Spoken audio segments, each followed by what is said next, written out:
भारत आनुवंशिक विविधता से पूरी तरह संपन्न है तथा इसे जैव विविधता के एक मेगा केंद्र तथा कृषि विविधता के केंद्र के रूप में भी जाना जाता है।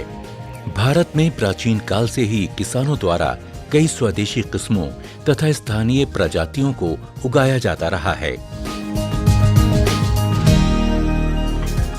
इन किस्मों को स्थानीय लोगों द्वारा अपनी विशिष्ट कृषि क्रियाओं, पोषण तथा अन्य आर्थिक गुणों के आधार पर विकसित, परिष्कृत तथा संरक्षित किया गया है। फसलों के उत्पादन तथा उत्पादकता को बढ़ाने के लिए हाल के वर्षों में दबावग्रस्त तथा संवेदनशील पारिस्थितिकी तंत्र में भी उच्च उपज वाली किस्मों के उपयोग द्वारा मोनोकल्चर तथा सघन कृषि को अति बढ़ावा देने के फलस्वरूप मूल पादप आनुवंशिक संसाधनों को खतरा पैदा हुआ है।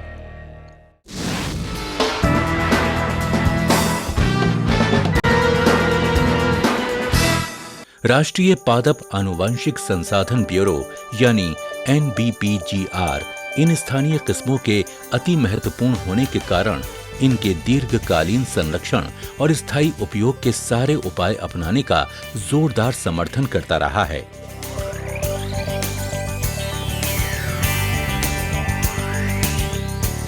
Now NBPGR has taken up a project wherein farmers are playing together with scientists a participatory role in conserving the genetic resources, wherein scientists from NBPGR and several other SAUs of the National Agricultural System have taken a role in multiplication of these genetic resources and plowing back to the farmer's field. In fact, the genetic resources which have been conserved in the National Gene Bank here in the form of seeds, particularly the land races, are also being multiplied and stored and conserved in the farmer's field in the form of community seed banks. फसलों की इन स्थानीय किस्मों को पारंपरिक बीज, gene bank सहित उपलब्ध विभिन्न प्रकार के दृष्टिकोण द्वारा संरक्षित किया जा सकता है। हालांकि इनके स्थायी उपयोग सहित जन संसाधनों को किसानों के खेतों पर ऑन फार्म सक्रिय संरक्षण के तौर पर संरक्षित करना सबसे अच्छा तरीका है।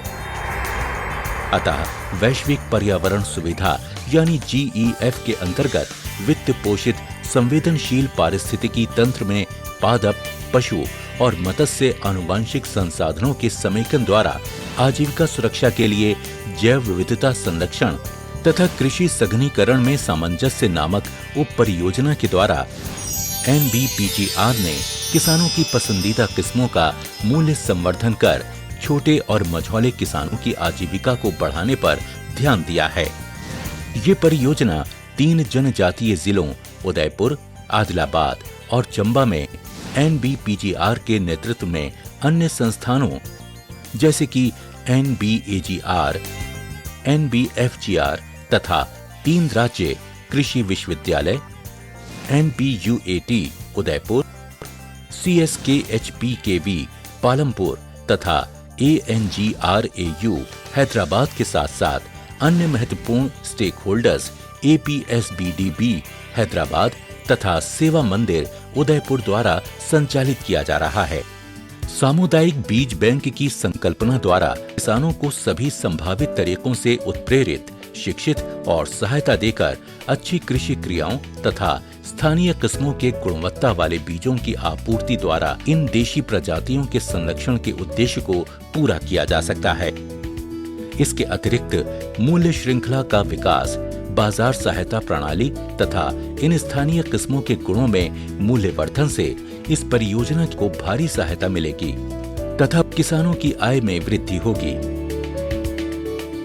किसानों की आजीविका की सुरक्षा को बढ़ाने के क्रम में उनके आर्थिक विकास के साथ परंपरागत फसलों, पशुओं की नस्लों और मछलियों के संरक्षण और उपयोग को जोड़ने की अत्यंत आवश्यकता है, जिससे इन स्थानीय संसाधनों से किसानों को लाभ प्राप्त हो सके।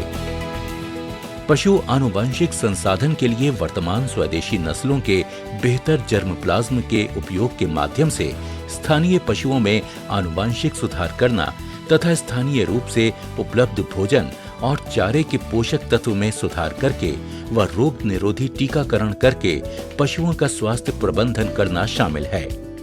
विदेशी और देशी प्रजातियों वाली मछलियों सहित मछली की खेती को बढ़ावा देने के लिए मछली प्रजनन, पोल्ट्री और केचुआ खाद्य उत्पादन में सहायता प्रदान करना शामिल है। इस परियोजना के उत्कृष्ट परिणाम हासिल हुए हैं। पहचान एवं संग्रह किए गए देशी जैव संसाधनों को सामुदायिक बीज बैंकों में जमा किया गया। सामुदायिक बीज प्रणाली को मजबूती देने के लिए 20 सामुदायिक बीज बैंक उदयपुर, चंबा व आदिलाबाद में शुरू किए गए। स्थानीय प्रजातियों के बीजों का किसानों के खेतों में सुधार किया गया और उन्हें किसानों को वितरित किया गया है। स्वदेशी नस्लों के बेहतर जर्मोप्लाज्म के उपयोग से पशुओं की नस्लों में सुधार किया गया। The idea here is in fact to conserve these genetic resources through use season after season, year after year, not only of croplands but also of all these animal, fish, microbes and other genetic resources for the livelihood of the farmers, and particularly in today's climate change scenario, and also for the sustainable agriculture. In fact, these key messages have been given by some of the experts and thinkers in our country who guided us throughout. In fact, right with the pioneering work of Dr. Harbhajan Singh, followed by Dr. B.P. Pal, Dr. M.S. Swaminathan, Dr. Paroda and others have created a kind of an infrastructure where we can conserve the gene bank material here in the form of seeds, as well as we are in a position now to take this material back to the farmers for their livelihood. विशिष्ट जनन द्रव्य एवं कृषक किस्मों का पौधा किस्म और कृषक अधिकार संरक्षण प्राधिकरण में पंजीकरण किया गया। इनमें मालन एवं साठी मक्का,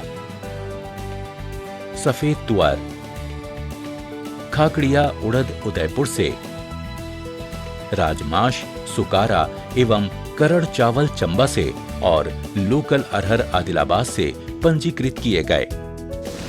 पीपुल्स बायोडायवर्सिटी रजिस्टर यानी PBR के द्वारा संसाधनों की उपलब्धता एवं उपयोग पर किसानों के ज्ञान का प्रलेखन किया गया। जागरूकता शिविरों, जैव विविधता मेलों, प्रजनन प्रदर्शन, पशुधन प्रतियोगिताओं, उन्नत मत्स्य संवर्धन तकनीकों का प्रदर्शन एवं संवर्धित जलचर प्राथमिक प्रशिक्षण द्वारा किसान समुदायों का सशक्तिकरण किया गया। विशिष्ट गुणों के साथ जैव संसाधनों का पंजीकरण स्थानीय किसानों के द्वारा बौद्धिक संपदा अधिकारों की रक्षा एवं लाभ में भागीदारी सुनिश्चित करेगा।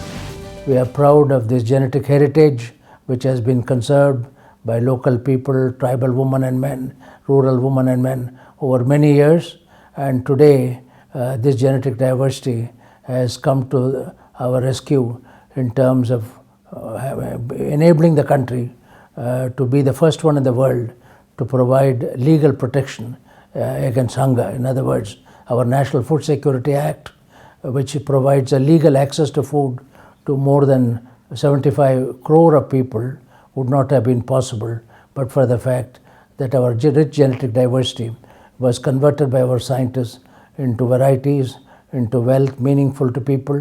This is why I say the biodiversity has become a source of biohappiness for our farmers, for our country, for our consumers. इस परियोजना के सफल आयोजन से हमारी जनजातियों की सांस्कृतिक विविधता तथा उनकी परंपरागत फसल प्रजातियों के स्वार्थ रहित संरक्षण के प्रयासों से हमारी भविष्य की आवश्यकताएं प्रभावी रूप से पूरी होंगी, ऐसा हमारा विश्वास है।